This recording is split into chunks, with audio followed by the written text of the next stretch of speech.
اور اس طرح پوری دنیا کی انڈسٹری چائنا میں شفٹ ہو رہی ہے.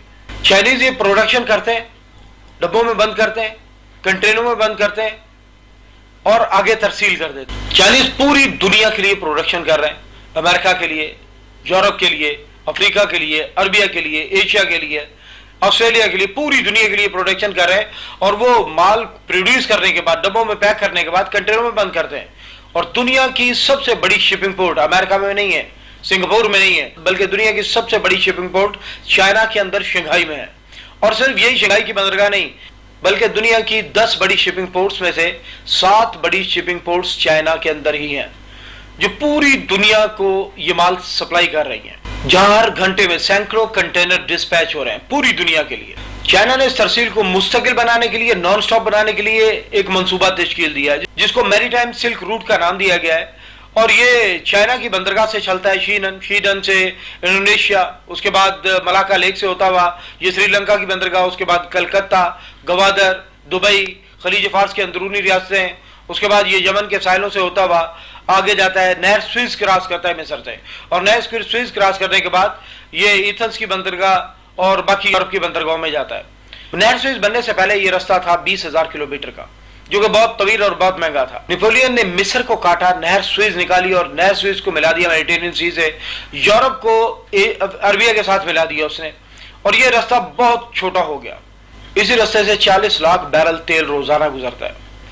یہی یمن کے ساحلوں سے آگے افریقہ کی دوسری بندرگاہوں تک یہ رستہ جاتا ہے. اور چائنا نے 1 بیلٹ 1 روڈ کا نام دیا، یعنی کہ ایشیا، افریقہ، عربیہ، یورپ یہ ایک ہی پٹی پر واقع ہے اس نے کہا. اور اس کے لیے ایک اور منصوبہ، 4000 سال پہلے دنیا کے نقشے پر ایک سڑک موجود تھی جس کو شاہراہ ریشم کہا جاتا تھا. یہ چین سے چلتی تھی، قازقستان، ازبکستان، کرغستان، ایران اور ترکی، ایشیا کوچک تک جاتی تھی. اور یہ سڑک حضرت عیسیٰ علیہ السلام کے پیدا ہونے سے 2000 سال پہلے موجود تھی. 2014 کے اندر یونیسکو نے اس کو اپنے ثقافتی ورثے میں شامل کیا، 33 نئے مقامات کو اس میں شامل کیا، اور پوری دنیا کے ملکوں کو کہا کہ اپنے اپنے حصے کا کام کرے، اس کو مکمل کرے. یہ ایک تجارتی گزرگاہ ہوگی اور یہ دنیا کا سب سے بڑا پروجیکٹ ہوگا، جو 1,20,000 کلومیٹر لمبی موٹر ویز کا جال ہے. یہ موٹر وے چائنا سے لے کر میڈرڈ تک نہیں، بلکہ چائنا سے منگولیا بھی ہے، چائنا سے رشیا بھی ہے، چائنا سے گوادر بھی ہے، پوری دنیا کے ملکوں میں یہ گھوم رہی ہے، جو کہ 1,20,000 کلومیٹر لمبی موٹر ویز کا جال ہے، جو ہماری دنیا کی تاریخ کا سب سے بڑا مضبوط پروجیکٹ ہے. دنیا کی تاریخ میں اتنا بڑا پروجیکٹ آیا ہی نہیں جو ٹریڈ کے مقاصد کے لیے بنایا گا. یہ 40,000 کلومیٹر ہائی سپیڈ ریلویز کا جال ہے، اور اس ریلوے نے اپنا پہلا چکر کاٹ لیا ہے. چائنا سے ریل چلی ہے اور میڈرڈ گئی ہے، وہاں مال اتارا ہے، اور میڈرڈ سے 5 مائل لے کر یہ واپس چائنا آ گئی ہے. اور پوری دنیا نے شور مچا دیا کہ یہ تو سمندری رستے بھی سستا ہے، یہ دنیا کا سب سے سستا روٹ ہے جو چائنا کو یورپ سے ملائے گا. انڈینز نیٹ پر بہت پروپیگیٹ کر رہے ہیں، ہر بلاگ پر وہ شور بجا رہے ہیں کہ یہ جو پاکستان کی گوادر کی بندرگاہ یہ استعمال نہیں ہوگی، بلکہ یورپ کے ساتھ اگر ٹریڈ کرنا چاہے گا چائنا، رشیا، سینٹرل ایشیا، تو وہ اس روڈ کے ذریعے ہوگی، یعنی کہ موٹر وے کے ذریعے ہوگی، جو کہ ڈائریکٹ جا رہی ہے میڈرڈ تک. اور انہوں نے یہ بھی بتایا، پوری دنیا کو یہ بتایا کہ بھائی ہاں یہ راستہ بھی سستا ہے. اور ہم نے مختلف کمپنیوں سے کنفرم کیا کہ واقعی یہ راستہ سفر سستا پڑتا ہے، کیونکہ سمندر کا سفر ہے 18,595 کلومیٹر، جو کہ سمندری سفر سستا ہونے کے باوجود بہت طویل ہے اور بہت مہنگا پڑتا ہے. اس کے مقابلے میں ٹرین کا سفر 10,700 کلومیٹر ہے، جو کہ سستا پڑ جاتا ہے. لیکن ہم دنیا کے نقشے کو اس طرح نہیں دیکھ رہے، ہم دنیا کے نقشے کو کسی اور نظر سے دیکھ رہے ہیں، اور وہ ہے گوادر ٹو بارسلونا. یعنی کہ یورپ کا سفر، گوادر سے لے کر بارسلونا کا سفر 8,943 کلومیٹر رہ جائے گا، اور یہ یورپ کے لیے سب سے چیپسٹ روٹ ہوگا، اور یہی روٹ استعمال ہوگا. لیکن اب سوال یہ پیدا ہوتا ہے کہ کیا یہ روٹ جو ہے گلوبل ٹریڈ کے لیے کافی ہوگا؟ 3 بڑے کھلاڑی ہیں ایشیا میں اس ٹریڈ کے، رشیا، چائنا اور سینٹرل ایشیا. چائنا کی اپنی بہت بڑی پروڈکشن ہے اور بہت بڑا آئل کا کنزیومر ہے، یعنی کہ وہ بہت بڑی منڈی ہے. رشیا انرجی ریسورسز کا بہت بڑا ایکسپورٹر ہے. اور سینٹرل ایشیا عربیہ کے بعد تیل کے سب سے بڑے ذخائر، 336 بلین بیرل تیل، گیس کے سب سے بڑے ذخائر 521 ٹریلین کیوبک فٹ گیس کے ذخائر، ایک ملک کے اندر 10,000 ہزار ٹن سونا ہے. یہاں منرل بہت بے بہا ہیں، اور پوری دنیا ان انرجی ریسورسز کی طرف اپروچ کرنا چاہتی ہے، ان کو یوز کرنا چاہتی ہے. اب یہ ممالک یورپ کے ساتھ اسپیشلی فقط یورپ کے ساتھ ٹریڈ نہیں کرنا چاہتے. ایک حد تک ٹریڈ ہوگی یورپ میں, کیونکہ دنیا کی پاپولیشن کا صرف 13% حصہ یورپ میں رہتا ہے اور ان کی اپنی پروڈکشن خاطر خواہ ہے. وہاں مال نہیں بکے گا, مال بکے گا تو ایشیا اور افریقہ میں ملے گا جو دنیا کی سب سے بڑی آبادی ہے. ایشیا 60.67% آف دا ورلڈ اور افریقہ 14.79% آف دا ورلڈ. یہ دنیا دونوں براعظم مل کر 75% آف دا پاپولیشن بناتے ہیں دنیا کی, جو کہ بہت بڑی آبادی ہے. دنیا کی سب سے اہم اور سب سے بڑی آبادی یہی واقع ہے. دنیا کے کنزیومر یہی واقع ہے, دنیا کے بائر یہی واقع ہے, اور دنیا ٹریڈ بھی انہی سے کرنا چاہتی ہے. آپ کو یاد ہوگا رشیا نے سینٹرل ایشیا کو اپنے اندر شامل کر لیا تھا, اس کے بعد افغانستان پر حملہ کیا تھا, افغانستان پر قبضہ کیا تھا. وہ افغانستان تک نہیں آنا چاہتا تھا بلکہ وارم واٹر تک, گرم پانیوں تک آنا چاہتا تھا. رشیا اگر سمندر سے اپروچ تھی تو وہ صرف یورپ سے تھی, اور یورپ سے 20-22 ہزار کلومیٹر کا راستہ, بہت لمبا راستہ پڑتا. اس راستے سے تو آٹا بھی سونے کا بھاؤ پڑ جاتا ہے. تو رشیا اپروچ کرنا چاہتا تھا گوادر کو, تاکہ وہ گوادر تک اپنی سارے ریسورسز, ساری انرجی ریسورسز کو لائے اور یہاں پر لا کر بیچے, ایشیا میں, عربیہ میں, افریقہ میں. سینٹرل ایشیا کے پاس بھی اس کے سوا کوئی راستہ نہیں ہے کہ وہ اپنا مال گوادر کی طرف لائے, یعنی کہ بحیرہ عرب میں رہے اور یہاں پر ٹریڈ کرے. انڈیا نے ایک بہت بڑی آفر کیا, آج کل بہت زیادہ پروپیگیٹ کیا جا رہا ہے یہ نیٹ پر, اور ہمارا الیکٹرانک میڈیا بھی اس کی دھوم مچا رہا ہے کہ انڈیا نے ایک بندرگاہ بنائی ہے چابہار میں, اور انڈیا نے آفر کیا ہے کہ بھائی آپ افغانستان اور پاکستان کو چھوڑیں, بائی پاس کریں, آپ سینٹرل ایشیا اور رشیا ڈائریکٹ آئیں ایران میں, ایران سے چابہار کی بندرگاہ میں آئے اور یہاں سے آپ عربیہ میں ٹریڈ کریں, ایشیا میں ٹریڈ کریں, افریقہ میں ٹریڈ کریں, یعنی کہ 75% پاپولیشن تک پہنچنے کا ان کو بالکل سمپل راستہ دے دیا, سیف راستہ دے دیا. لیکن یہ کنفرم ہے کہ چابہار کی بندرگاہ 11 میٹر سے زیادہ گہری نہیں ہے, اور 11 میٹر گہری بندرگاہ کے اندر بڑے کنٹینر شپس آ کر رک ہی نہیں سکتے, لنگر انداز ہی نہیں ہو سکتے. جب وہ آ ہی نہیں سکتے, لنگر انداز ہی نہیں ہو سکتے, تو ٹریڈ کا کیا سوال ہے؟ یہ تو پاسبل ہی نہیں ہے کہ یہاں سے ٹریڈ ہو سکے. تو یہ انڈیا ایران کو جو بندرگاہ بنا کر دے رہا ہے, اس کے مقاصد کیا ہے؟ بھائی دیکھیے, انڈیا کی فورس افغانستان میں ہے اور انڈیا اپنی فوج کا حجم وہاں بڑھانا چاہتا ہے. امریکہ انڈیا کو افغانستان میں سیٹ کرنا چاہتا ہے, اس کو وہاں پوزیشن دینا چاہتا ہے, اور وہاں فوج کے لیے انڈیا کو چاہیے راستہ, جو پاکستان تو دینے کو تیار نہیں ہے. پاکستان کبھی بھی انڈین آرمی کو افغانستان کے اندر اپروچ نہیں دے گا, نہ راستہ دے گا, نہ کوئی لائن دے گا. انڈیا افغانستان میں اپنی فوج کی سپلائی کو کس طرح برقرار رکھے گا؟ پاکستان تو راستہ دینے کو تیار نہیں ہے, اور نہ ہی ہو سکتا, یہ پاسبلٹی نہیں ہے. انڈیا ہمارا دشمن ہے, اور وہ افغانستان میں جائے گا تو وہ بھی ہماری دشمنی ہی کو آگے بڑھائے گا. تو پھر انڈیا کے لیے کیا آپشن ہے؟ انڈیا کے پاس ایک ہی آپشن ہے کہ اپنی فوج کو بحری جہازوں میں اتارے, چھوٹے بحری جہازوں میں اتارے, اور وہ بحری جہاز چابہار کی بندرگاہ پر جا کر لگے, اور چابہار کی بندرگاہ سے انڈیا نے ایک روڈ بنائی ہے جو کہ افغانستان جاتی ہے. یعنی اپنی سپلائی کو, ملٹری پریزنس کو برقرار رکھنے کے لیے, لاجسٹک سپورٹ قائم رکھنے کے لیے, اپنے فوج کے لیے, اسلحہ کے لیے, گولہ بارود کے لیے, خوراک کے لیے, پرسنل کی آمد و رفت کے لیے وہ یہ راستہ بنا رہا ہے. یہ چابہار کی بندرگاہ کچھ تجارتی مقاصد کے لیے نہیں ہے, یہ ٹریڈ روٹ نہیں ہے, یہاں سے ٹریڈ نہیں ہو سکے. اب جو معاہدہ ہوا ہے انڈیا, ایران اور افغانستان کا, تو دیکھیے ایران تو پہلے سمندر پہ تھا, تو افغانستان تو کو وہ اپروچ دے رہے ہیں اس معاہدے کے اندر. افغانستان کی کوئی بہت بڑی پروڈکشن نہیں ہے, افغانستان گندم بھی پاکستان سے منگواتا ہے, تو وہ ملک جس کی پروڈکشن ہی نہیں ہے وہ کیا ٹریڈ کرے گا؟ بیسیکلی یہ معاہدہ ہی فوجی مقاصد کے لیے ہے, اور اس سے اپنی فوجی پریزنس کو افغانستان کے اندر وہ مضبوط کرنا چاہتے ہیں. اور ذرا یہ دیکھیے کہ چائنیز کیا کہہ رہے ہیں. 2,000-kilometer road and rail link connecting Kashgar in West China's Xinjiang Uyghur Autonomous Region to Pakistan's southwestern port of Gwadar. For China, it reduces transportation time of goods and energy. Currently, exports from China to the Middle East and Africa via the Strait of Malacca take about 45 days. That could be reduced to less than 10 days going through Gwadar port. In a broader view, the corridor will closely connect Central Asia, West Asia, and Gulf states through economic and energy cooperation.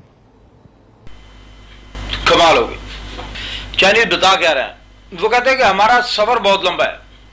چنگائی سے چلتے ہیں 12,273 kilometre, خلیج فارس کے اندر ہم آتے ہیں, اور وہاں سے تیل لے کر واپس جاتے ہیں 12,273 کلومیٹر. 45 ڈیز کا یہ سفر ہے. اور ایک اور جو جہاز ہوتا ہے, بحری جہاز جس کے اندر تیل جاتا ہے, اس کا کرایہ ہے $67,000 پر ڈے, ایک دن کا کرایہ ہے. اور 45 دن کا کرایہ اپروکسیمیٹلی 30 to 35 لاکھ بنتا ہے، 35 لاکھ کے قریب بنتا ہے کرایہ۔ یہ 35 لاکھ ڈالر ہیں، یعنی کہ یہ لاکھوں روپے نہیں، کروڑوں روپے نہیں، بلکہ اربوں روپے کی بات ہے۔ اور یہ ایک جہاز نہیں گزرتا یہاں سے۔ چائنا کی ڈیمانڈ ہے 600 بلین کیوبک فٹ گیس، جو کہ ایل پی جی کی صورت میں جاتی ہے، اور وہ گیس بھی اسی رستے بحری جہازوں کے اندر جاتی ہے۔ چائنا کی ڈیمانڈ میں نے آپ کو بتایا کہ 60 لاکھ بیرل تیل ہے، یہ دنیا کی سب سے بڑی ڈیمانڈ ہے، یہ بھی اسی رستے سے جاتی ہے۔ اور میں نے آپ کو بتایا تھا کہ چائنا کی پروڈکشن بھی دنیا کی سب سے بڑی پروڈکشن ہے، اور اس کا بھی 90% حصہ اسی رستے سے آتا ہے۔ اگر آپ ملاکا لیک میں کھڑے ہو جائیں اور دونوں طرف دیکھیں تو ایک طرف سے تیل اور گیس کے بحری جہاز بھرے ہوئے آ رہے ہیں، اور دوسری طرف سے چائنا کے جو چائنا کی فنش پروڈکٹس ہیں، ان کے جو جہاز ہیں وہ لین لگائے آ رہے ہیں ایشیا کی طرف، افریقہ کی طرف، عربیہ کی طرف، یورپ کی طرف۔ یہاں سینکڑوں جہاز گزر رہے ہیں ڈیلی، اور چائنیز کہہ رہے ہیں کہ ہمارے پاس ایک اپرچونٹی آئی ہے۔ وہ کیا ہے؟ وہ کہتے ہیں کہ ہم گوادر سے ایک روڈ بنائیں گے جو کہ خنجراب تک ہوگی، اور خنجراب سے آگے چائنیز خود بیٹھے میں۔ وہ کہہ رہے ہیں کہ ہم اس روڈ کو بنائیں گے اور یہاں سے اتر آئیں گے گوادر تک، اور صرف یہ روڈ ہی نہیں بنے گی بلکہ اس روڈ کے ساتھ ایک گیس کی لائن بن رہی ہے اور ایک پائپ کی لائن بن رہی ہے۔ گیس کی لائن میں سے میں نے آپ کو بتایا کہ ان کی ڈیمانڈ ہے 600 بلین کیوبک فٹ گیس، اور یہ گیس دنیا کی بہت بڑی ڈیمانڈ ہے۔ اس کا ٹیکس کتنا بنے گا یہ ہم تصور بھی نہیں کر سکتے، یہ اربوں میں بنے گا، یہ لاکھوں میں کروڑوں میں نہیں ہوگا بلکہ اربوں میں صرف ٹیکس ہوگا، جس کے لیے آپ کو کچھ کرنا نہیں پڑے گا، صرف گیس گزرنے کی اجازت دیں گے، وہ گیس گزرے گی اور آپ کو ٹیکس ملتا رہے گا۔ میں نے آپ کو بتایا تھا کہ نہر سوئز میں سے 40 لاکھ بیرل تیل ڈیلی گزرتا ہے، جو آگے یورپ میں سپلائی ہوتا ہے، 40 لاکھ بیرل ڈیلی۔ اور نہر سوئز کے اوپر مصر نے جو ٹیکس لگایا ہوا ہے، وہاں سے جو ریونیو اکٹھا ہوتا ہے وہ اتنا ہوتا ہے کہ پورے مصر کا بجٹ نکل جاتا ہے۔ وہ 40 لاکھ بیرل تیل وہاں سے گزرتا ہے۔ آپ تصور کیجئے چائنا کی ڈیمانڈ ہے 60 لاکھ بیرل تیل ڈیلی، اور 60 لاکھ بیرل ڈیلی گزرنے کا مطلب کیا ہوگا، اس کا ریونیو کتنا بنے گا۔ پاکستان میں ایک طرف عرب ممالک ہیں، سعودیہ، کویت، ایران، عراق، یہ سارے ممالک تیل نکالیں گے، ہاتھ پیر کالے کریں گے، تیل کو اس لائن میں لا کے ڈالیں گے، اور اس لائن میں سے تیل کو ہم پمپ کریں گے، کچھ جگہ ری پمپ کریں گے، اور چائنا سے جا کے یہ تیل نکلے گا، اس تیل سے وہ اپنی انڈسٹری چلائیں گے، دن رات کام کریں گے، پروڈکشن حاصل کریں گے۔ لیکن کمال ہے کہ پاکستانی اس پر بیٹھ کر جو منافع حاصل کریں گے وہ کتنا ہوگا۔ چائنا کو 60 لاکھ ڈالر ڈیلی بچے گا اس میں سے کرایہ قیمت میں، اور پاکستان کو جو ریونیو بچے گا وہ لاکھوں میں نہیں ہوگا، وہ ملینز میں نہیں ہوگا، بلکہ وہ ڈزنز آف بلینز میں ہوگا، جس کا تصور بھی ہمارا دشمن نہیں کر سکتا، وہ برداشت نہیں کر سکتے، وہ سوچ نہیں سکتے کہ سارے پاکستانی بیٹھے ہوں اور یہ صرف تیل کی لائن میں سے جو تیل گزرے اس میں سے ڈزنز آف بلینز، اربوں ڈالر اس کو ریونیو بچ جائے، اس کو ٹیکس بچ جائے۔ یہ پوری دنیا کے لیے حیران کن ہے، شاکنگ ہے پوری دنیا کے لیے۔ انڈیا بری طرح خوفزدہ ہے اس چیز سے کہ پاکستان ایک معاشی طاقت بننے جا رہا ہے، یہ پوری دنیا کے لیے شاکنگ ہے، دنیا خوفزدہ ہے اس سے، ہمارے دشمن اس کو برداشت نہیں کر پا رہے، ان کے وہ حوصلہ نہیں کر پا رہے کہ وہ دیکھیں کہ پاکستان ایک ترقی کر رہا ہے، اور ترقی بھی کس طرح، ایک دو پوائنٹس نہیں بلکہ آپ دیکھیں اس کے جتنے فیچرز کھولتے جائیں گے اتنے ہی حیران ہوتے جائیں گے۔ میں حیران ہوں اللہ کی قسم جس نے پاکستان کے لیے پہلی مرتبہ یہ لفظ استعمال کیا تھا نا کہ پاکستان اللہ کی نشانی ہے، سلام ہے اس شخص کو، واقعی پاکستان اللہ کی نشانی ہے۔ یہ اتنی بڑی اپرچونٹی ہمارے ہاتھ آئی ہے، یہ ہم تصور بھی نہیں کر سکتے، اور یہ یوں ہی نہیں ہمیں مل گئی۔ اللہ تعالیٰ ہر چیز دینے سے پہلے آزماتا ہے۔ جیسے میں نے آپ کو بتایا کہ تیل ارب مال نکالیں گے، پاکستان سے گزرے گا، صرف ہمیں اربوں ڈالر اس میں سے ریونیو مل جائے گا، اور چائنیز اس تیل کو استعمال کریں گے، انڈسٹری میں یوز کریں گے، پروڈکشن حاصل کریں گے، دن رات کام کریں گے وہ، اور جو مال پیدا کریں گے اس کو ڈبوں میں بند کریں گے، ڈبوں کو کنٹینروں میں بند کریں گے، اور کنٹینروں میں وہ مال پیک کرنے کے بعد وہ بندرگاہوں پر نہیں لے جائیں گے۔ 45 ڈیز کا سفر ہے، لاکھوں ڈالر کا کرایہ ہے، میں نے آپ کو بتایا۔ وہ کیا کریں گے؟ وہ واپس اس مال کو اسی رستے سے واپس بھیج دیں گے، جو لائنوں کے ساتھ موٹر پہ بن رہی ہے اس موٹر پہ کے ساتھ بھیج دیں گے، اور یہ صرف 7 دن کا سفر ہے، گوادر پہ آ جائے گا، اور گوادر آباد دنیا کے مرکز کے سینٹر کے اندر ہے۔ میں نے آپ کو بتایا دنیا کی 75% پاپولیشن افریقہ اور ایشیا کے اندر رہتی ہے، اور اسی آبادی میں پوری دنیا ٹریڈ کرنا چاہتی ہے۔ اس کا مطلب یہ ہوگا کہ یہ مال جائے گا یہاں سے اور آئے گا بھی یہاں سے، تیل کی صورت میں جائے گا، انرجی کی صورت میں جائے گا، اور فنش پروڈکٹس کی صورت میں واپس آئے گا اور گوادر اس دنیا کی سب سے بڑی منڈی بن جائے گا. ہماری فوج خنجراب سے گوادر تک جو راستہ بن رہا ہے اس راستے کی گارنٹر بن رہی ہے. ہمارے کارپوریٹ طبقہ جو ہے اس نے پیسہ لگایا ہے اور اس سڑک کو مکمل کر رہے ہیں. 80% سڑک مکمل ہو چکی ہے اور 2022 کے اندر امید ہے کہ یہ لنکڈ ہو جائے گی چائنا کے ساتھ اور مکمل طور پر کام شروع کر دے گی. کمال تو یہ ہے کہ یہ $46 بلین کہاں لگیں گے؟ پیسہ تو ہمارا تاجر طبقہ سڑک پہ لگا رہا ہے یا بہت تھوڑا اس میں سے لگا ہے, باقی $46 بلین لگے گا. یہ موٹر وے کے ارد گرد 16 بجلی گھر ہیں جو اس نقشے میں تفصیل سے نظر آ رہے ہیں. ان 16 بجلی گھروں میں سے 16,400 میگا واٹ بجلی پروڈیوس ہوگی. یہ اتنی بجلی ہے جو پاکستان کے اندر اس وقت پروڈیوس نہیں ہو رہی. ہماری ٹوٹل پروڈکشن سے زیادہ بجلی صرف موٹر وے کے اوپر پروڈیوس ہوگی. اس کا استعمال کیا ہوگا؟ موٹر وے کے اوپر پلاٹ کاٹے جا رہے ہیں, انڈسٹریل زون بنایا جا رہا ہے اور باقاعدہ چائنا کی, عربیہ کی, یورپ کی, امریکہ کی اخباروں میں اشاعت دیے جا چکے ہیں کہ گوادر روڈ, گوادر جو سب سے اہم منڈی, اس کے روڈ کے اوپر یعنی کہ چائنا سے لے کر گوادر تک جو سڑک آ رہی ہے, جو روڈ آ رہا ہے, اس روٹ کے اوپر آپ کو انڈسٹریل زون قائم کر کے دیے جائیں گے. اور کمال ہے کہ بجلی میسر ہوگی, میٹر فیکٹری کے گیٹ پر لگا کر دیے جائیں گے. بجلی کا ریٹ بھی کم ہوگا, سستی بجلی ہوگی اور اس کے بعد گورنمنٹ آف پاکستان بہت کم ٹیکس لے گی, آپ کو اجازت دے گی کہ آپ انڈسٹری لگائیں. اور سب سے بڑی بات یہ ہے, ان کو سب سے بڑی اپرچونٹی یہ دکھائی گئی ہے کہ پاکستان 20 کروڑ انسانوں کا ملک ہے, ہیومن ریسورس سے ریچ ہے, بھرپور توانائی ہے اس کے اندر. پاکستان کی آبادی کم نہیں ہے, آپ کا لاہور ڈنمارک سے 3 گنا بڑا ہے, آپ کا پنجاب اتنا بڑا ہے کہ پاپولیشن وائز شاید یورپ کے اندر ایک بھی ملک اتنا بڑا نہیں ہے. آپ کا کوئی قد کاٹ ہے اور اتنی بڑی آبادی میں اب یہاں محنتی اور قابل لوگوں کی کمی نہیں ہے.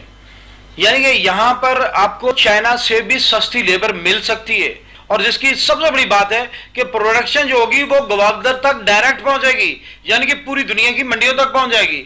اور اس اپرچونٹی نے 10,000 کمپنیوں کو ہماری موٹر وے کے ارد گرد انڈسٹریل زون کے اندر کام کرنے کے اوپر راغب کر لیا اور جس سے 90 لاکھ کے قریب پاکستانیوں کو روزگار ملنے کی توقع ہے. پاکستان بھر کے لوگوں کو روزگار ملے گا, پاکستان میں خوشحالی آئے گی, پاکستان مضبوط ہوگا, پاکستان طاقتور ہوگا, کیونکہ مضبوط ہی طاقتور ہوتا ہے اور یہ ہمارے دشمن کبھی بھی دیکھنا نہیں چاہتے. ایک متعدد اندازے کے مطابق ہر ہفتے 1 لاکھ سے زیادہ ٹرک چائنا سے گوادر کی طرف ان آؤٹ کریں گے اور یہ نیٹو کی سپلائی نہیں ہوگی جو بغیر ٹیکس دیے گزر جائے گی, ہماری سڑکوں کو تباہ کر کے گزر جائے گی, بلکہ یہ تجارتی ٹرک ہوں گے جو ٹیکس دیں گے. اور ان کا ٹول ٹیکس, ان کا ریونیو کتنا ہوگا اس کا اندازہ آپ کیجئے کہ 2001 میں جب آپ کی گورنمنٹ نے کہا تھا کہ ہمارے پاس پیسے نہیں ہیں, ہم غریب ملک ہیں, ہمارے وسائل نہیں رکھتے, ہم یہ موٹر وے نہیں بنانا چاہتے, تو کوریا کی کمپنی نے کہا تھا کہ بھائی تم یہ موٹر وے بناؤ, اور نہیں بنانا چاہتے تو ہم پیسے لگا دیتے ہیں, ہم بنا دیتے ہیں, بنا بھی دیتے ہیں, انویسٹمنٹ بھی ہم کر دیتے ہیں, ہمیں موٹر وے کے اوپر ٹول ٹیکس لگانے دو, جو اس میں سے ٹول ٹیکس میں سے جو ریونیو اکٹھا ہوگا اس میں سے ہم اپنی قیمت پوری کر لیں گے. اور 2001 کے اعداد و شمار کے مطابق کوریا کی کمپنی کا جو اندازہ تھا وہ 20 بلین تھا اس کا ریونیو, اس وقت جب سونے کی قیمت 5,000 روپیہ تولہ تھی. آج سونے کی قیمت دیکھیں, آج یہ ریونیو 5 گنا بڑھ چکا ہے, تقریباً 100 بلین سے زیادہ ہوگا ریونیو اس کا. اس کے بعد آتے ہیں انڈیا کی طرف. انڈیا دنیا کی سب سے بڑی ڈیموکریسی ہے,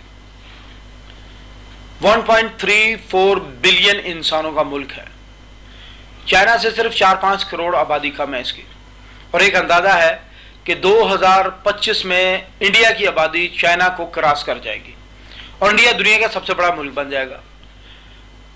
لیکن اگر آپ نیٹ پر لکھیں پور پاپولیشن آف دا ورلڈ تو حیران رہ جائیں گے. وہاں جو آپ کو تفصیل ملے گی وہ یہ ہوگی کہ دنیا کے سب سے زیادہ ننگے بھوکے لوگوں کا ملک انڈیا ہے, حالانکہ اس کی انڈسٹری ہماری انڈسٹری سے 5 گنا بڑی ہے, اس کی زمین ہماری زمین سے 5 گنا بڑی ہے, اس کے پاس وسائل ہیں, لیکن وہ وسائل اس کی عوام کے لیے کافی نہیں ہے. اس کے بعد 1 ارب 34 کروڑ انسانوں کی ذمہ داری ہے اور وہ ذمہ داری پوری نہیں کر پا رہے. وہاں لوگ بے چین ہیں, غربت کی لکیر سے نیچے زندگی گزار رہے ہیں, بیٹیاں بیچنے پر مجبور ہو رہے ہیں, اور یہ حالت انتشار انارکی کی طرف بڑھ رہی ہے, ملک ٹوٹنے کی طرف آگے بڑھ رہا ہے, علیحدگی کی تحریکیں آگے چل رہی ہیں, اگر انڈیا 21ویں صدی میں داخل ہونا چاہتا ہے، اگر انڈیا اس ٹریڈ کے دور کے اندر داخل ہونا چاہتا ہے، تو اس کے پاس ایک ہی حل ہے کہ وہ اپنی انڈسٹری کو گرو کرے، انڈسٹری لگائے، اور انڈسٹری لگانے کے لیے اس کو گیس کی ضرورت ہے، اور انڈیا کی ڈیمانڈ جو ضرورت ہے وہ 151 بلین کیوبک میٹر گیس کی ضرورت ہے، جو کہیں اور سے پوری نہیں ہوگی، بلکہ وہ صرف پوری ہو سکتی ہے تو سینٹرل ایشیا سے، جہاں میں نے آپ کو بتایا کہ 521 بلین کیوبک میٹر گیس کے ذخائر ہیں، اور یہ تاپی جو لائن ہے آپ کی ترکمانستان، افغانستان، پاکستان اور انڈیا، یہ لائن اس کی ضرورت پوری کر سکتی ہے۔ یا پھر ایک اور آپشن ہے، ایران، پاکستان اور پھر انڈیا، یہ لائن بھی اس کی ضرورت پر پوری کر سکتی ہے۔ لیکن کسی بھی ملک سے کوئی لائن گزارنا یا سڑک گزارنے کا مطلب یہ ہوتا ہے کہ اس ملک کی شرائط کے اوپر آنا ہوتا ہے، اور ویسے بھی WTO کا قانون ہے کہ جس ملک سے آپ کو سیکورٹی رسک ہو اس کو MFI اسٹیٹس نہیں دیا جاتا، اس کے لیے ٹریڈ روٹس نہیں کھولے جاتے، یہ طے ہے، یہ ورلڈ لا ہے۔ اور ہیومن رائٹ وائلیٹر کو کبھی بھی MFN اسٹیٹس نہیں دیا جاتا، اس کو ٹریڈ روٹس نہیں دیے جاتے جب تک کہ وہ ہیومن رائٹ وائلیشن کو روک نہ دے۔ بس تھوڑا سا انتظار کیجئے، اپنے موقع پر جم جائیے۔ انڈیا اگر 21ویں صدی میں داخل ہونا چاہتا ہے، اپنے لوگوں کو روزگار دینا چاہتا ہے، اپنے لوگوں کی بھلائی چاہتا ہے، اپنے وجود کو قائم رکھنا چاہتا ہے، تو پھر اس کو انڈسٹری تو لگانا پڑے گی، اور انڈسٹری کے لیے گیس پاکستان سے گزارنا پڑے گی، اور اگر گیس پاکستان سے گزارے گا، پاکستان کی شرائط کے اوپر آنے کا مطلب ہے کہ اسے کشمیر کو آزاد کرنا ہوگا، ہندوستان کے مسلمانوں کو امن دینا ہوگا، RSS کے گنڈوں کو لگام دینا ہوگی۔ اور ہندوستان کے بڑے بڑے انالائزرز کہہ رہے ہیں کہ اگر ہم نے کشمیر کو آزاد کر دیا تو پھر آسام والے بھی آزادی مانگیں گے، ناگالینڈ والے بھی آزادی مانگیں گے، منی پور والے بھی آزادی مانگیں گے، خالستان والے بھی آزادی مانگیں گے۔ ہندوستان اپنے وجود، اپنے حجم کے اندر سے ایک پریشر پیدا ہوگا اور پورا ہندوستان پھٹ جائے گا، ٹکڑے ٹکڑے ہو جائے گا، مختلف ریاستوں میں بڑھ جائے گا۔ اب انڈین دانشوروں نے ایک اور حل بتایا، انہوں نے کہا کہ ہم لائن ہی ایران سے لیں گے اور پانی میں ڈال کے وہ انڈیا کے ساحل تک لے جائیں گے اور گیس استعمال کریں گے، انڈسٹری میں لگائیں گے۔ تو دیکھیے پاکستان کی گورنمنٹ نے کیا کیا۔ پاکستان کے دائرہ اختیار میں نیا علاقہ جو کہ 50,000 مربع کلومیٹر سے زیادہ ہے کے وسائل شامل ہوئے، جہاں معدنیات کے اتنے ذخائر ہیں جن کا اندازہ لگانا ممکن نہیں۔ سالوں کی محنت کے بعد پاکستان کی سمندری حدود اب 350 نوٹیکل مائل تک ہے، جو کہ 2,90,000 مربع کلومیٹر کا احاطہ کرتی ہے، اور پاکستان اس خطے میں یہ توسیع حاصل کرنے والا پہلا ملک ہے۔ اس کا مطلب ہے کہ پاکستان کی سمندری حدود 2,90,000 مربع کلومیٹر تک پھیل چکی ہے۔ انڈیا کے لیے راستہ ہی نہیں رہا، وہ جہاں سے بھی ڈالے گا لائن وہ پاکستان کی حدود ہوگی، اور پاکستان کو اس کو ٹیکس دینا پڑے گا، پاکستان کو ریونیو دینا پڑے گا، پاکستان کی شرائط کے اوپر آنا پڑے گا۔ یہ اللہ رب العزت کی شان ہے، اللہ بہت بڑا ہے، اللہ بہت بے نیاز ہے۔ بحران ہوں کہ پاکستان کو یہ اپرچونٹی کیوں ملی؟ جس شخص نے پہلی مرتبہ یہ جملہ استعمال کیا تھا، پاکستان اللہ کی ایک نشانی ہے، بحران ہوں اس کی بصیرت کے اوپر۔ واقعی پاکستان اللہ کی ایک نشانی ہے۔ اللہ رب العزت نے قرآن شریف کے اندر فرمایا ان مع العسر یسرا، بے شک ہر تنگی کے ساتھ بعد آسانی ہے۔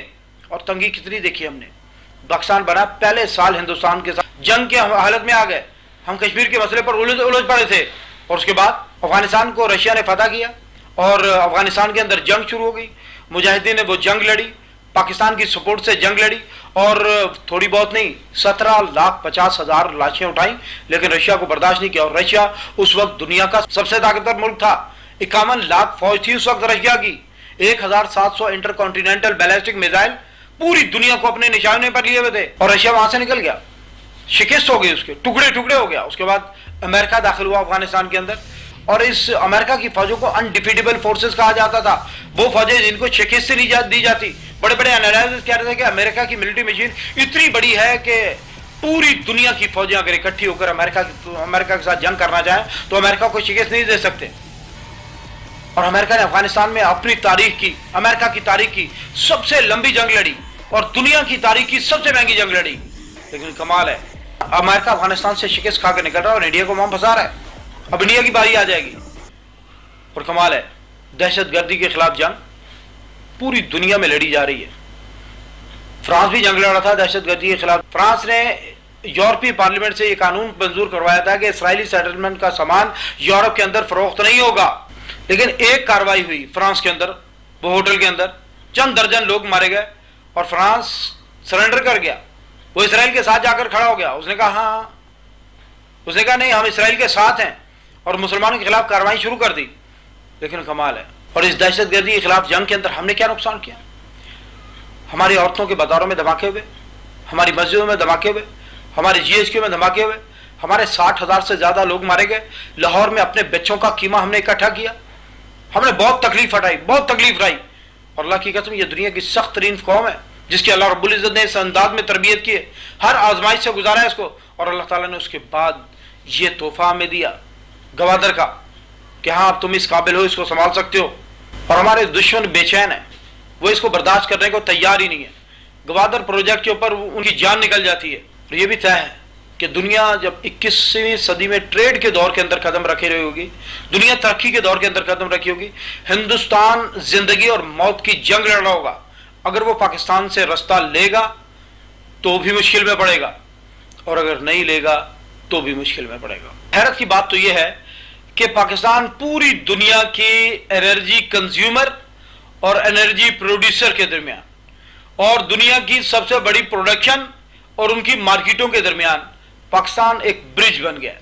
اور یہ پوزیشن میرا خیال ہے کہ دنیا کی ہزاروں سال کی تاریخ میں کسی قوم کو بھی نہیں ملی. اتنی بڑی اپرچونٹی نہیں ملی.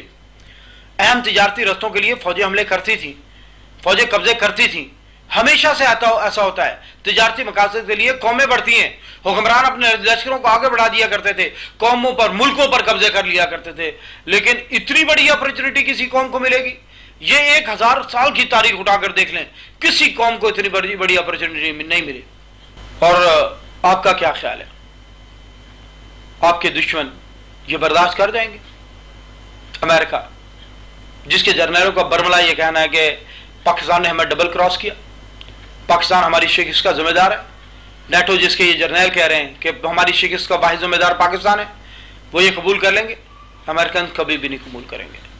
امریکن کبھی بھی پاکستان کو بڑھتا ہوا دیکھنا نہیں چاہتے. اور پاکستان ہی نہیں، امریکن چائنیز کو بھی گروتھ کرتا ہوا نہیں دیکھنا چاہتے. امریکن اس کے خلاف ضرور کام کریں گے اور پورا کام کریں گے. اپنی طاقت کے مطابق اس کے خلاف ہر کام کرنے کو وہ تیار ہوں گے. اور دوسری طرف اسرائیلی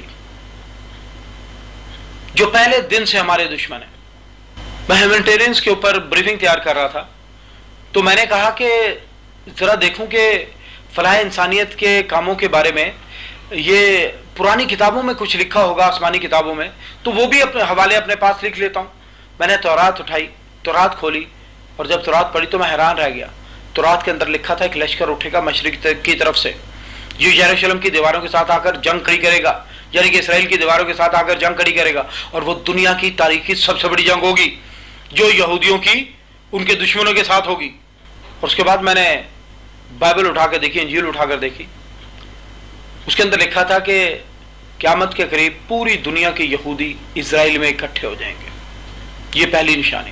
اور اس کے بعد بائبل میں یہ لکھا ہے 6th اینجل، چھٹا فرشتہ اپنی شیشی میں سے ایک سیال مادہ گرا دے گا جو دریائے فرات کے اوپر گرے گا اور فرات خشک ہو جائے گا. اور اس کے بعد مشرق کے حکمرانوں کو یہ چھوٹ مل جائے گی کہ وہ آگے بڑھے اور ان کا لشکر آئے گا اور اسرائیل کے ساتھ ہرمجدون کی وادی میں، جس کو انگلش میں آرمگڈان کہتے ہیں، ہرمجدون کی وادی میں وہ آ کر جنگ کھڑی کرے گا.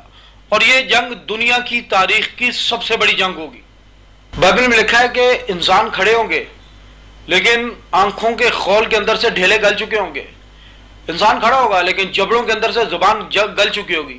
اور یہ اتنی خوفناک جنگ ہوگی کہ یروشلم سے 200 میل تک اتنا خون بہے گا کہ پوری زمین انسانوں کے خون، جسموں اور جنگی ہتھیاروں سے بھر جائے گی. بائبل میں لکھا ہے کہ اس جنگ کے اندر 2/3 یہودی مار دیے جائیں گے. اور اسی لیے وہ نہیں چاہتے کہ مشرق کی طرف سے کوئی بھی طاقت اٹھے جو ان کے اگینسٹ ہو، جو ان کے خلاف ہو.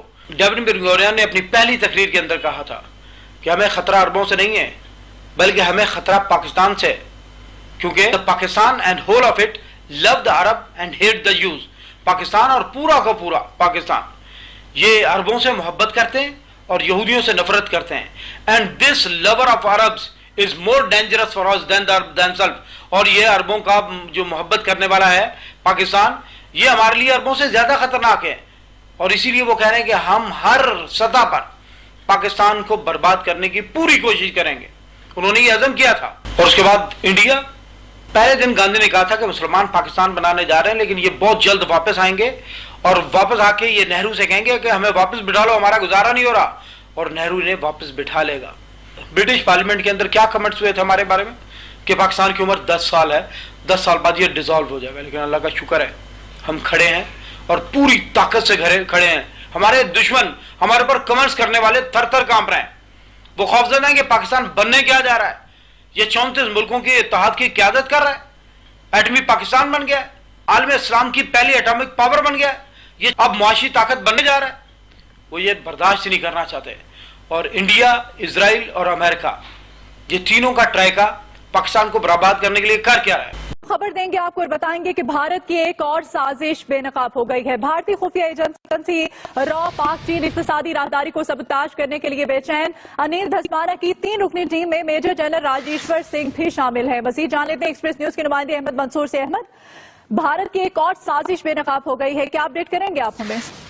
جی بالکل مدیہ, بھارت نے پاکستان کو ایک بڑا نقصان پہنچانے کی تیاری کی ہے اور بااعتماد ذرائع نے اس سازش کو بے نقاب کیا ہے اور بھی اس حوالے سے تفصیلات سامنے آئی ہیں. بھارتی خفیہ ایجنسی را نے چائنا پاکستان اکنامک کوریڈور منصوبے کو ناکام بنانے کے لیے ایک دوسری سیٹ اپ جو ہے وہ قائم کر دیا گیا ہے.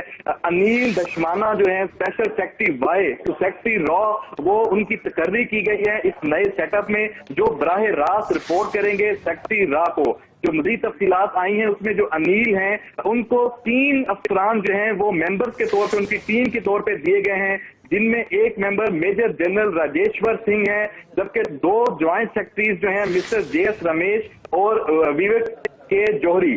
میجر جنرل جو راجیشور ہے اس کی جو ذمہ داری جو پتہ لگی ہے کہ وہ فوجی اعتبار جو ہے اس کے پہلوؤں پر جو ہے وہ کام کریں گے اس منصوبے کو سبوتاژ کرنے کے حوالے سے. انہیں فوکس کرنے کے لیے ان کا ٹاسک یہ ہے کہ وہ اپنا فوکس کریں گے جو سی پیک کے جو معاملات ہیں, پاک چائنا ڈیفنس ریلیشنز جو ہیں ان کو بھی وہ ٹارگٹ کریں گے. Gwadar express way, Karakoram high وے اور اکنامک کوریڈور کے جو منصوبے ہیں ان کے جو فوجی پہلو ہیں ان کو دیکھیں گے, ان کو سبوتاژ کرنے کے لیے وہ پلاننگ بھی کریں گے, امپلیمنٹیشن بھی کریں گے. دور حاضر میں یہ پہلی مرتبہ ہوا ہے کہ کسی ملک کا انٹیلیجنس آفیسر دشمن ملک کے علاقے میں پکڑا گیا اور وہ کر کیا رہا تھا, دیکھیں ذرا. کلبھشن یادو بلوچستان میں را کے جو بڑے منصوبے تھے اس کا ایک کلیدی اور سب سے اہم کردار بتایا گیا ہے. را کے سرونگ آفیسر کے ذریعے اس نے سب سے اہم انکشاف یہ کیا ہے کہ اس کا سب سے بڑا منصوبہ بلوچستان میں پاکستان چین اقتصادی راہداری منصوبے کو ناکام بنانا تھا. اس کے خلاف وہ بھرپور کام کر رہا تھا اور اس کے لیے ایک نیٹ ورک اس نے تشکیل دیا تھا.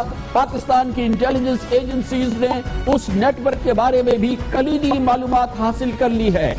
وہ پاکستان کے خلاف سازشیں کر رہے تھے, سبوٹاژ کی کاروائیاں کر رہے تھے, دہشت گردانہ کاروائیاں کر رہے تھے. کیوں پاکستان کے اوپر حملہ کیوں نہیں کر دیتے؟ کیونکہ کر نہیں سکتے. امریکہ نے 2003 میں امریکہ کے اسٹیٹ ڈپارٹمنٹ نے امریکہ کی گورنمنٹ کو لیٹر لکھا تھا کہ ہم ایک ایٹامک پاکستان کو ناراض نہیں کر سکتے. یہ بات سمجھیے آپ, ایٹم بم ہیروشیما اور ناگاساکی کو تباہ کر سکتا ہے تو اسی طرح ایٹم بم دلی کو بھی تباہ کر سکتا ہے, اور اسی طرح ایٹم بم نیو یارک کو بھی تباہ کر سکتا ہے. ایک ایٹامک پاکستان کو اینگری نہیں کیا جا سکتا. میں آج سے 25 سال پہلے ڈان کے اندر ایک آرٹیکل پڑھ رہا تھا اور ایک یورپین رائٹر اس کے اندر لکھ رہا تھا, اور اس نے رشین وار کو دیکھتے ہوئے اس نے بڑا اہم تجزیہ کیا تھا. اس نے کہا تھا کہ جب دونوں طرف ایٹامک پاورز ہوں گی, ایٹامک شیلٹرز ہوں گے, تب روایتی فوج کا یعنی کہ ڈیفنس فورسز کا ایڈوانس ناممکن ہو جائے گا. کیونکہ ڈیفنس فورس آگے بڑھے گی, دشمن کے علاقے میں داخل ہوگی, دشمن کو فتح کرنے کا ارادہ رکھے گی, دشمن ایٹم بم نکالے گا اور دشمن کہے گا کہ I am going to destroy your country, میں تمہارے ملک کو تباہ کرنے جا رہا ہوں, ایٹم بم گرانے جا رہا ہوں. روایتی فوج واپس آ جائے گی, یہ پاسبل نہیں ہے. اس نے کہا کہ جب کسی ملک کے پاس ایٹم بم ہوگا تو یہ ممکن نہیں ہے کہ روایتی فوج اس کے خلاف اٹھے, آگے بڑھے اور کارروائی کر لے. تب وہ لکھتا ہے کہ طاقتور ترین قوم وہ قوم ہوگی جس کے نوجوان جوتا اتاریں گے, دشمن کے بارڈر کو کراس کر جائیں گے, دشمن کے علاقے میں جا کر جنگ کھڑی کر دیں گے. تب دشمن کس کے خلاف ایٹم بم چلائے گا؟ اپنے شہروں میں, اپنے لوگوں کے خلاف. پاسبل ہی نہیں ہے. تب تو ہینڈ ٹو ہینڈ جنگ ہو رہی ہوگی, 10 بدس جنگ ہو رہی ہوگی. اور تب وہ لکھتا ہے کہ طاقتور ترین قوم وہ قوم ہوگی, طاقتور ترین قوم وہ قوم ہوگی جس کے نوجوانوں کا جتھا طاقتور ہوگا, وہ جو کمیٹڈ ہوں گے اپنے کاز سے, جو اپنے ملک کے دفاع کے لیے سب کچھ کرنے کے لیے تیار ہو جائیں گے، اپنی جانوں کا نذرانہ دینے کے لیے تیار ہو جائیں گے۔ وہ لکھتا ہے کہ وہ قوم دوسری قوموں کو کھا جائے گی اور سپر پاور ہوگی وہ۔ آپ کے پاس آپ سے محبت کرنے والے نوجوانوں کا بہت بڑا گروہ ہے جو آپ کے لیے سب کچھ کرنے کے لیے تیار ہے۔ آرٹ آف وار میں سنزو لکھتا ہے وہ جن کی مہارتیں دفاع کرنے میں ہیں خود کو زمین کی 9 پرتوں کے نیچے چھپا لیں، مورچے کھول دیں، باڑ لگا لیں، بیریئر لگا لیں، خندقیں کھود لیں، چھپ جائیں زمین کے نیچے۔ وہ ڈیفینس فورس ہیں، انہوں نے ڈیفینس کرنا ہے اپنا۔ لیکن وہ لکھتا ہے کہ جن کی مہارتیں حملہ کرنے میں ہیں وہ خود کو 7ویں آسمان کے اوپر لے آئیں، کیونکہ وہ اپنا دفاع کرنے کی بھی صلاحیت رکھتے ہیں اور دشمن کی تباہی کی تکمیل بھی جانتے ہیں۔